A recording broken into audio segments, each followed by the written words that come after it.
हाँ जी, question number first collision का।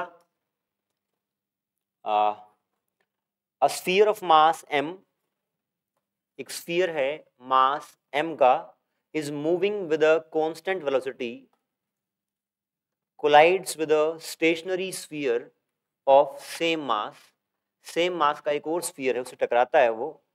The ratio of velocities of two spheres after the collision will be if coefficient of restitution is v1। ये मान लें collision से पहले की बात है, कोलिजन के बाद स्टार्टिंग में रेस्ट पे और coefficient of restitution is e, इसका मतलब इलास्टिक कोलिजन नहीं है। तो बाद में कोलिजन के बाद में जो वेलोसिटीज हो जाएंगी, लेट्स से इसकी हो गई v1 और इसकी हो गई v2, तो आपको इन दोनों का रेशियो निकालना है। दोबारा पढ़ रहा हूँ सवाल को। A sphere of mass m is moving with a constant velocity, collides with another stationary sphere of same mass. The ratio of velocities of two sphere after collision will be if coefficient of resistance is e, है ना। देखते हैं, तो ऐसे सवालों में सबसे पहले आपकी बनेगी कंजर्वेशन ऑफ मोमेंटम की इक्वेशन। स्टार्टिंग में मोमेंटम कितना है mv, बाद में मान लेते हैं m v1 plus m v2, m common आके कट जाएगा तो v is equals to v1 plus v2, equation number 1। ये आपकी आई है कंजर्वेशन ऑफ मोमेंटम से। Second equation most of the time बनेगी कोएफिशिएंट ऑफ रेजिस्ट्यूशन से। वो होता है for example coefficient of restitution is velocity of separation v2 minus v1 upon velocity of approach v minus 0। तो आपकी ये हो गई v2 minus v1 is e into v, equation number 2। Equation 1 को थोड़ा रीअरेंज कर लें, v2 plus v1 is equals to v, equation 1 ना, वही यहाँ पे लिखिए थोड़ा सा घुमा के। ऐड कर दें दोनों को ऐड कर दोगे तो ये कट जाएगा, ये आ जाएगा 2v2 equal to v common आ जाएगा और e प्लस 1, 2 साइड ले जाओ, v2 is v e plus 1 by 2, this is v2। अगर उन्हीं दोनों इक्वेशंस को आप सब्ट्रैक्ट करते, अगर इन्हीं दोनों को आप सब्ट्रैक्ट करें तो क्या बनेगा, या आप 1 में से ऐसा करें, 1 में से 2 सब्ट्रैक्ट करें तो v2 माइनस v2 कट जाएगा, v1 वो माइनस पहले से है तो माइनस आने का प्लस आ जाएगा 2v1। समझ में आ रहा है, 2v1 आ गया। इस साइड v माइनस ev, तो v कॉमन आ जाएगा, 1 माइनस e, 2 नीचे ले आओ तो ये आ गया v1।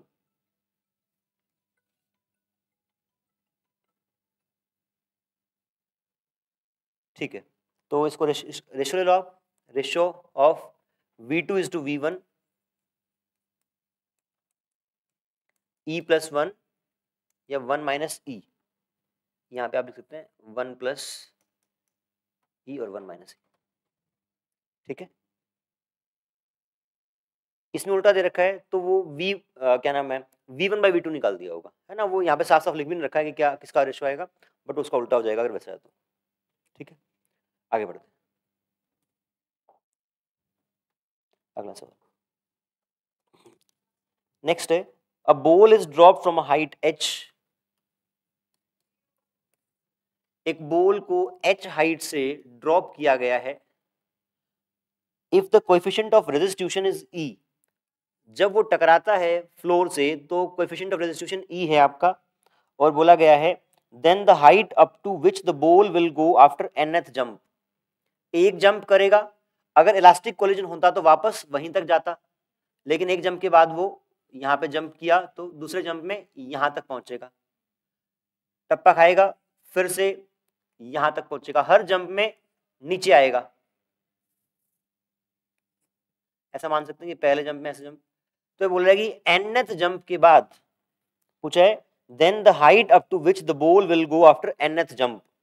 तो आप पहले चेक करें कि फर्स्ट जंप के बाद कितनी हाइट तक जाएगा। कैसे करेंगे, h हाइट से जब गिरा है तो टकराने से जस्ट पहले की वेलोसिटी निकाल लें, v will be equal to √2gh। हाँ जी, ठीक है, ये वेलोसिटी हो गई। टकराने के बाद आपका coefficient of restitution is E, तो टकराने के बाद जो वेलोसिटी होगी v1 बोल रहा हूं उसको मैं, v1 will be E times v। देख सकते हैं कैसे? अब देखें आप, ये थी वेलोसिटी ऑफ अप्रोच, क्योंकि फ्लोर रेस्ट पे था, तो अप्रोच की वेलोसिटी कितनी हुई √2gh। जब वो जस्ट टकराने से पहले की बात कर रहा है वो, और टकराने के बाद अगर आपने ये मान ली तो ये टकराने के जस्ट बाद की वेलोसिटी है, तो ये सेपरेशन की वेलोसिटी हो गई। सेपरेशन बाय वो करेंगे तो क्या ई आ जाता है। इसको वापस मैं क्या लिखूं, ratio of velocity of separation is to approach, तो ई वी बाय वी बनेगा ना, और ई आ जाएगा। इसका मतलब टकराने के जस्ट बाद वेलोसिटी इतनी होगी, इतनी होगी, तो ये किस हाइट तक जाएगा, h1 कितना हो जाएगा, यहां पे देखें v² बाय 2g होता है वो, तो v² कितना है यहाँ पे ev² बाय 2g। यहां पे जो h था उसको आप अगर v के टर्म्स में लिखें तो वो h यहां से निकालो एक बार, h था वो है v² बाय 2g। यहां पे क्या है v², e² साथ में आ गया, e² v² by 2g, that is e² into h। जो आपका पहले जंप के बाद, पहले कोलिजन के बाद जो हाइट आई वो आई e² h। ठीक है, अब सेकेंड जंप में जब वो वहां तक गया है तो आप अपने सवाल को ऐसे शुरू कर सकते हैं कि इस हाइट से ड्रॉप किया तो सेकेंड जंप में वो कहां तक उठेगा। तो उस केस में this h1 is original height, तो पहले जहां से आपने गिराया है अगले जंप में e² इंटू दैट हाइट आएगा। तो नेक्स्ट h2 निकालेंगे तो h2 will be e² times of e² h, e की पावर 4h हो गया। ऐसे ही आप nth जंप के बाद अगर हाइट देखेंगे तो e की पावर 2n इंटू h आ जाएगा। ठीक है, निधि सही है?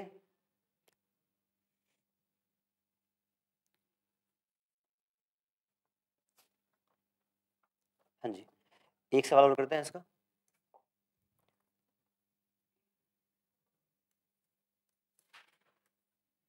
एक सिंपल पेंडुलम है, या आप कहें एक थ्रेड को ऐसे आपने हिंज कर रखा है यहां पे ऐसे,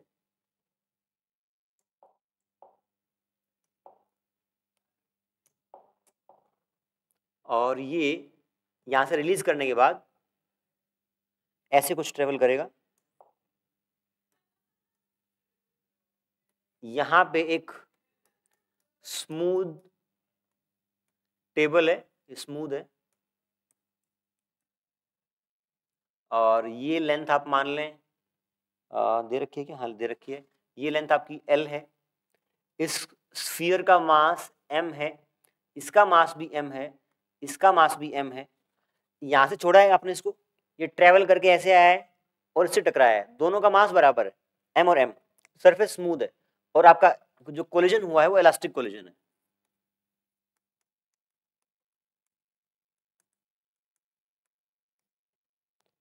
इलास्टिक कोलिजन होने के बाद पूछा गया है the kinetic energy of the block will be, इस ब्लॉक की काइनेटिक एनर्जी कितनी होगी ये आपको निकालना है।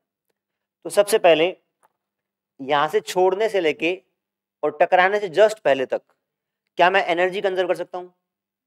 हाँ जी, क्योंकि सिर्फ ग्रेविटी के उसमें इन्फ्लुएंस में और टेंशन के इन्फ्लुएंस में नीचे आ रहा है, तो दोनों आपकी क्या है, कंजर्वेटिव फोर्स हैं, तो एनर्जी कंजर्व कर सकते हैं। जितनी यहां से यहां तक आने में पोटेंशियल एनर्जी का लॉस हुआ, क्या उतनी ही काइनेटिक एनर्जी बन जाएगी। ठीक है, तो यहां से जब ये लॉस की एनर्जी तो mgl है, वही आपकी mv² के बराबर हो जाएगी। ठीक है, अब देखें ये ब्लॉक रेस्ट पे था, ये वहां से आया है, उसकी वेलोसिटी कुछ हो गई है, अब टकराएगा और इलास्टिक कोलिजन है, दोनों का सेम मास है, तो क्या होगा, इंटरचेंज। ये रेस्ट पे था और ये मोशन में था, ये रेस्ट पे आ जाएगा और वो उतने ही मोशन में आ जाएगा जितने से वो आ रहा था। तो इसकी वेलोसिटी टकराने के बाद v हो जाएगी और इसकी काइनेटिक एनर्जी निकालनी है। अगर v हो जाएगी, मास m है, तो इसकी kinetic energy simply half mv² और mgl के बराबर है। mgl will be kinetic energy of this block after collision. ठीक है, तो कितने सारे वैसे सवाल में कुछ कैलकुलेशन नहीं है, बट कॉन्सेप्ट कितने लग गए? एनर्जी कंजर्वेशन का लग गया, है ना। कोलिजन में भी एक आपका स्पेशल केस है ना कि आइडेंटिकल मासेस और इलास्टिक कोलिजन वेलोसिटीज इंटरचेंज होती हैं, तो वो लग गया। उसके बाद वो काइनेटिक एनर्जी।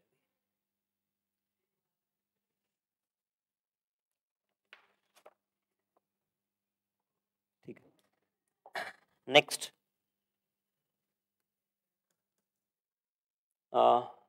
ये आपका एक सिंपल पेंडुलम टाइप स्ट्रक्चर है। यहाँ पे एक ब्लॉक है और इस ब्लॉक का मास m दे रखा है और एक बुलेट है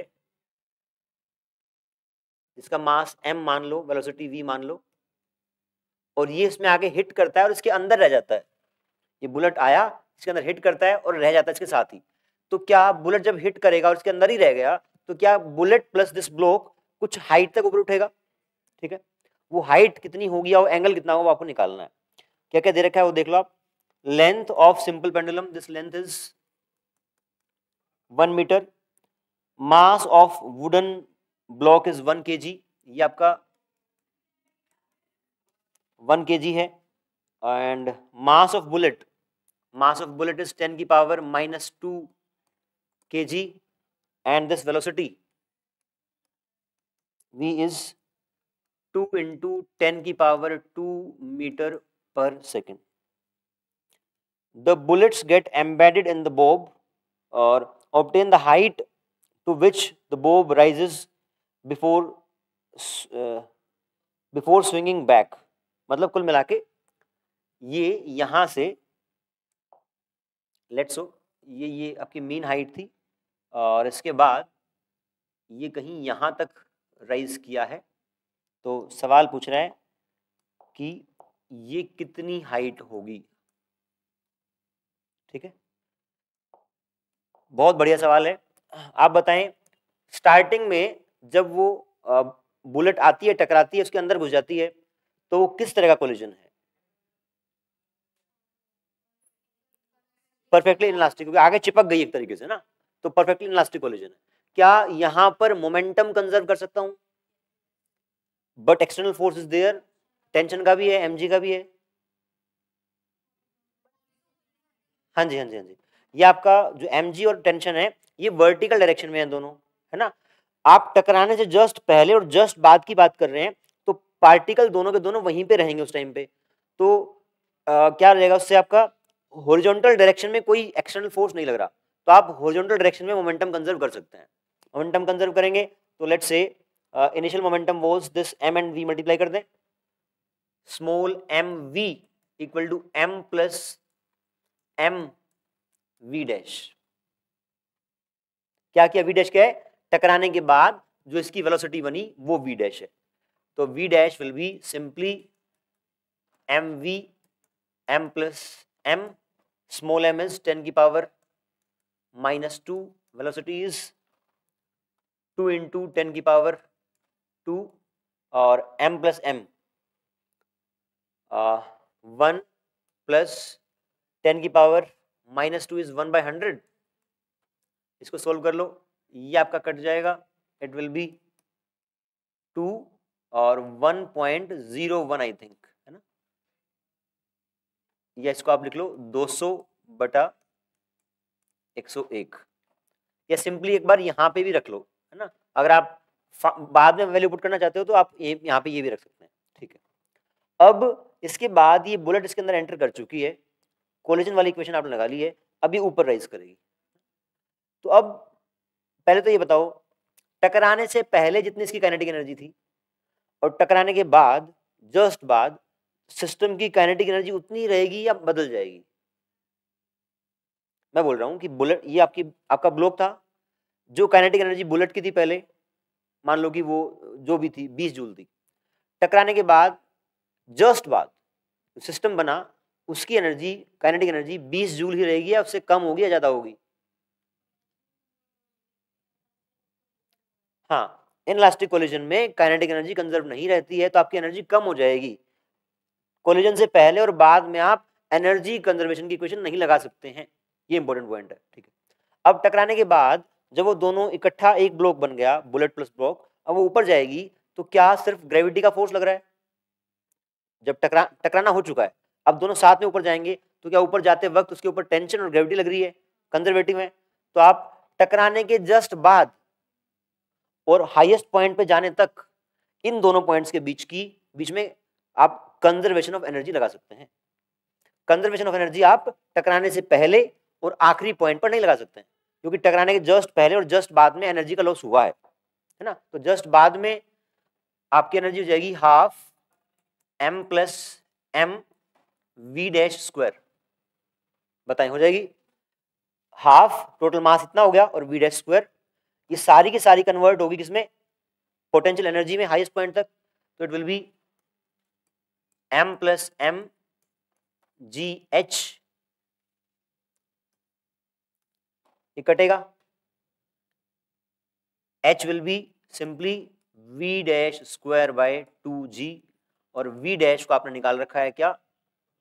ये हो गया m square v square m plus m का होल स्क्वायर, ये आपने v डैश कर दिया और नीचे 2g, वैल्यूज पुट कर देंगे, आंसर आ जाएगा। आंसर आपके पास यहाँ आता है 0.2 मीटर, 0.2 मीटर वो में, ठीक है।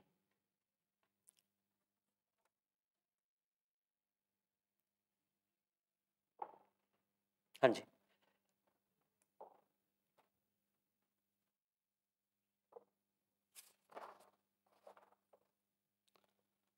एक सवाल करेंगे। एक अ ball of mass 2 kg, 2 kg की बोल है, moving with velocity 5 metre per second, collides directly with a ball of mass 3 kg। एक और 3 kg की बोल है, moving with velocity 4 metre per second, coefficient of restitution E is 2/3, find out final velocities of two spheres। टकराने से पहले मास velocity given है, coefficient of रेजिस्ट्यूशन given है, टकराने के बाद दोनों की वेलोसिटीज कितनी होंगी ये निकालना है। क्या मोमेंटम कंजर्वेशन लगेगा? बताएं हाँ के ना? हमेशा लगेगा, तीनों केस में लगा था, तो मोमेंटम कंजर्वेशन लगेगा क्योंकि बाहर से फोर्स नहीं लग रहा है। तो इनिशियल मोमेंटम 5 दूनी 10 प्लस 3 चौका 12, और बाद में लेट से टकराने के बाद की बात कर रहा हूं मैं, ये मूव करने लगी विद वेलोसिटी v1 और ये ऑब्जेक्ट आपका विद v2, तो 2v1 प्लस 3v2, ये आपका हो गया 5 दूनी 10 12, 2v1 plus 3v2 22, 2v1 plus 3v2 is this equation number 1। इसके अलावा आप क्या इक्वेशन लगाते हैं? एक मोमेंटम कंजर्वेशन की, एक ई की। Coefficient of restitution is velocity of separation v2 minus, और वेलोसिटी ऑफ अप्रोच कितनी है? 5 माइनस 4, 5 माइनस 4, तो ई आपको गिवन है 2/3 v2 माइनस v1, तो इसको आप लिख सकते हो 3v2 minus 3v1 is equals to 2, equation number 2। इसको आप यहां ले आए चाहें तो, it is 3v2 minus 3v1 is equals to 2, equation number 2 थी। अगर दोनों को ऐड करें तो बात नहीं बनेगी, सब्ट्रैक्ट कर देते हैं। सब्ट्रैक्ट करने में ये कट जाएगा वाला पार्ट, अगर सब्ट्रैक्ट करेंगे तो ये गया, ये पॉजिटिव हो गया और ये माइनस हो गया। अब देखें यहाँ -3v2 है, यहाँ 3v2 है, तो ये गया, ये 2 और 3 5 और वो 20, तो v1 कितना आ गया 4 मीटर पर सेकेंड। और इसके बाद आप v2 निकाल लें, कहाँ से निकालेंगे, जहां आपका मन करे वहां निकाल लें, इसमें पुट कर दें एक बार 3v2 3v1 3 4 12 2 v2 is 14/3। Calculation check कर लेना एक बार।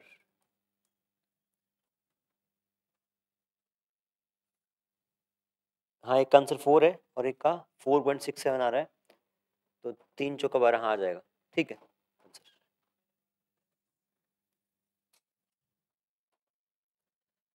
हाँ जी डन।